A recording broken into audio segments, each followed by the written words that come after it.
Bismillahirrahmanirrahim. Assalamualaikum warahmatullahi wabarakatuh.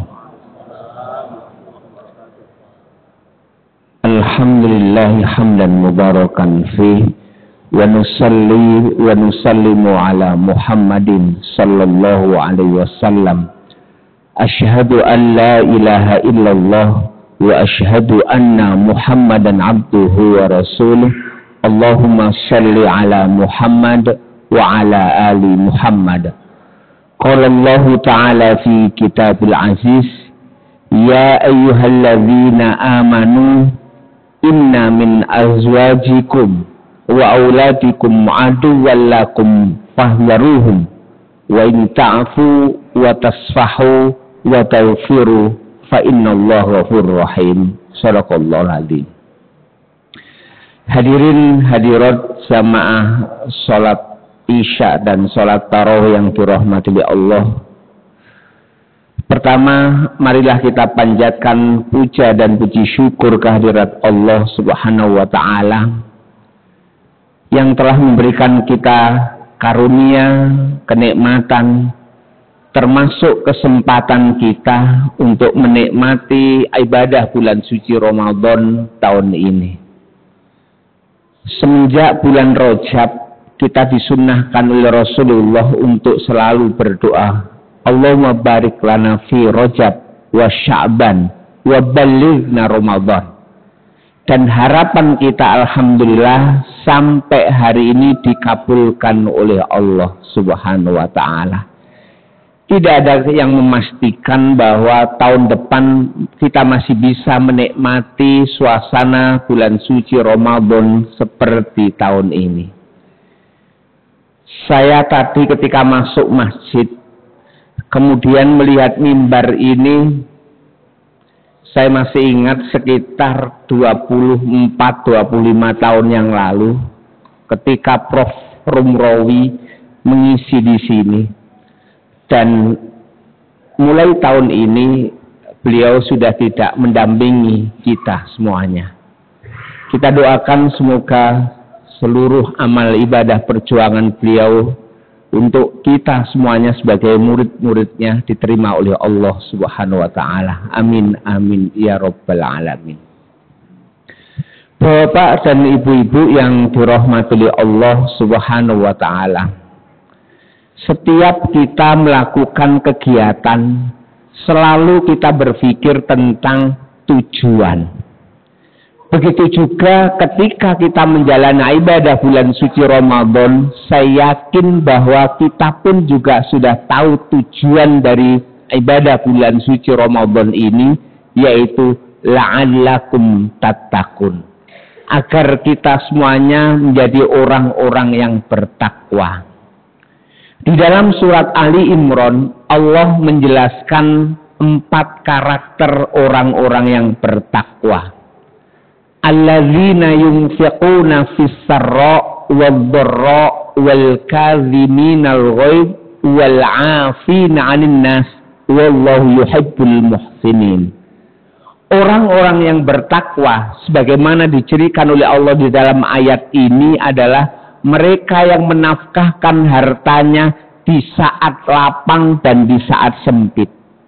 Yang kedua adalah wal 'afina 'anil nas wal kadhiminal ghaidh, mereka yang mampu mengontrol emosinya saat marah. Dan yang ketiga adalah wal 'afina 'anil nas, mereka yang mau memaafkan sesamanya. Yang keempat, walladzina idza fa'alu fakhishatan aw zalamu anfusahum dzakarullaha fastaghfaru lidzunubihim. Ciri orang yang bertakwa yang keempat, mereka kalau melakukan kezaliman, kesesatan, segera ingat Allah dan segera meminta ampun kepada Allah Subhanahu wa taala. Dengan 4 ciri inilah sebenarnya harapan kita bahwa akhir bulan suci Ramadan ini kita mempunyai bekal. Bekal itu adalah ciri-ciri orang yang bertakwa, orang yang mau menafkahkan hartanya, mereka yang mengontrol emosinya, mereka yang mampu memberikan maaf kepada sesamanya, dan ketika melakukan kesalahan segera ingat Allah dan meminta ampun kepada Allah. Saya masih ingat suatu hari di sebuah kajian di daerah Surabaya Timur. Ketika itu materinya adalah tentang pengasuhan anak. Ada seorang ibu yang curhat, "Ustadz, saya ini 70 tahun. Anak saya 1, dan anak ini ditinggal oleh bapaknya karena meninggal itu semenjak usia 6 tahun. Saya asuh anak ini, saya tidak menikah lagi sampai anak ini berkeluarga dan dia punya anak berarti cucu saya.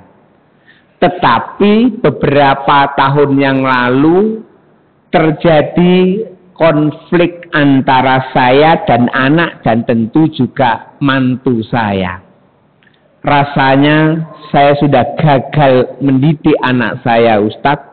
Dan rasanya kok saya melihat anak ini bukan tipe anak-anak yang berbakti. Sementara saya sekarang itu harus ditinggalkan hidup sebatang kara, anak saya ngontrak sendiri. Padahal di rumah ada rumah yang cukup luas. Apa yang mesti saya lakukan ini? Mendengarkan curhatan itu tentu cukup pelik untuk saya jawab. Saya hanya mengingatkan firman Allah di dalam surat At-Taghabun. Ibu, ada firman Allah yang mungkin bisa membantu. Firman itu adalah, Ya ayyuhalladzina amanu inna min azwajikum wa auladikum aduwallakum fahzaruhum. Hei orang-orang yang beriman, sesungguhnya di antara pasanganmu dan anak-anakmu ada yang menjadi musuh bagimu, fahzaruhum, dan waspadalah kepada mereka. Apa yang mesti kita lakukan untuk mereka? Wa in ta'fu wa tasfahu wa taghfiru fa innallaha ghafurur rahim. Jika engkau memaafkan mereka, terus menjalin hubungan yang baik kepada mereka dan memintakan ampun kepada Allah untuk mereka, sesungguhnya Allah Maha Pengampun lagi Maha Penyayang. Ketika kita menghadapi fenomena mungkin saya terhadap anak saya, bapak dan ibu-ibu terhadap putra-putri bapak ibu dan bahkan cucunya yang itu kadang-kadang tidak sesuai dengan harapan dan keinginan kita, maka ada 3 langkah yang kita lakukan. Yang pertama adalah wa in ta'fu, memaafkan mereka. Memaafkan mereka itu tentu adalah jalan pertama untuk menuju jalan yang selanjutnya. Karena ketika kita melihat perilaku anak-anak kita atau cucu kita yang tidak sesuai dan kita memaafkan, berarti kita meridhai mereka. Dan jika kita meridhai mereka, maka insya Allah Allah juga meridhai anak-anak itu. Ridhallah fi ridhal walidaini wa suhtullahi fi suhtil walidaini. Sebaliknya ketika kita sulit untuk memaafkan, berarti kita tidak meridhai mereka. Maka Allah pun juga tidak akan pernah memberikan ridhonya kepada anak kita. Karena prasyarat ridho kita tidak pernah diterima oleh anak-anak kita. Tahapan yang pertama ini Bapak Ibu mungkin mudah diucapkan, tapi seringkali sulit untuk dilakukan. Saya masih ingat ada seorang ibu, Ustadz, saya ini janda. Saya ini bekerja jual yang namanya seblak dan lain sebagainya dengan sepeda motor saya. Saya punya 3 anak.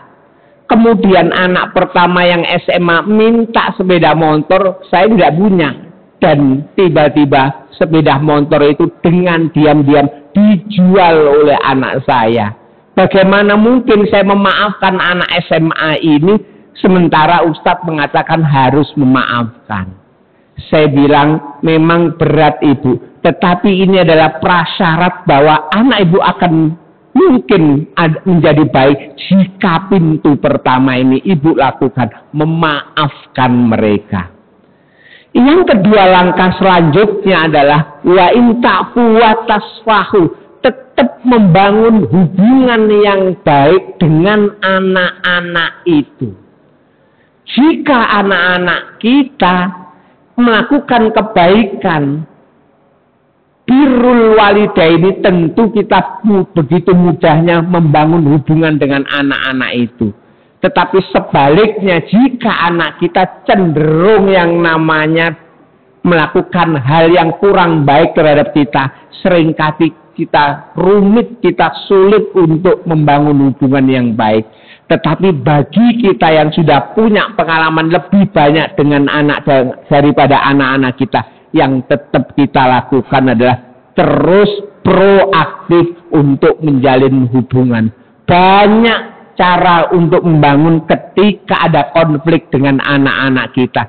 Sejenak konflik itu kita lupakan, kita maafkan anak-anak kita, lalu dengan proaktifnya kita mencoba menjalin hubungan, mengirimkan makanan, mengirimkan kabar dan lain sebagainya. Yang itu membuat anak-anak kita berpikir, bagaimana mungkin ayah ini yang sudah saya seringkali kecewakan kok terus membangun hubungan yang baik, mana mungkin saya tidak menyambut hubungan baiknya. Yang kedua adalah watasfahu, dan yang ketiga adalah wataufiru, dan meminta ampun kepada Allah untuk anak-anak kita.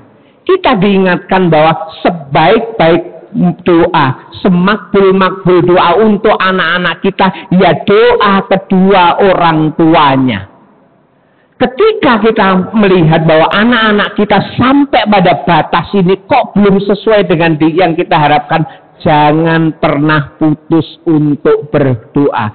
Sampai kita menjelang meninggal pun kita harus tetap mendoakan anak-anak kita. Insya Allah dengan 3 langkah itu anak-anak kita akan tumbuh dan berkembang. Jika hari ini belum baik, insya Allah minggu depan akan menjadi baik. Jika minggu depan belum baik, insya Allah bulan depan menjadi baik. Dan ketika bulan depan belum baik, insya Allah tahun depan menjadi baik. Dan ketika tahun depan belum menjadi baik, mungkin menjelang ke ajalnya dia akan menjadi baik. Dan 3 langkah, memaafkan, kemudian menjalin hubungan, dan terakhir meminta ampun kepada Allah, insya Allah akan mudah kita lakukan di bulan suci Ramadan, ketika karakter orang-orang bertakwa yang suka memaafkan itu akan tumbuh pada diri kita. Hadirin jamaah sholat Jumat, hadirin jamaah sholat tarawih yang dirahmati Allah, terakhir terus kita doakan, kita berharap jangan pernah putus asa.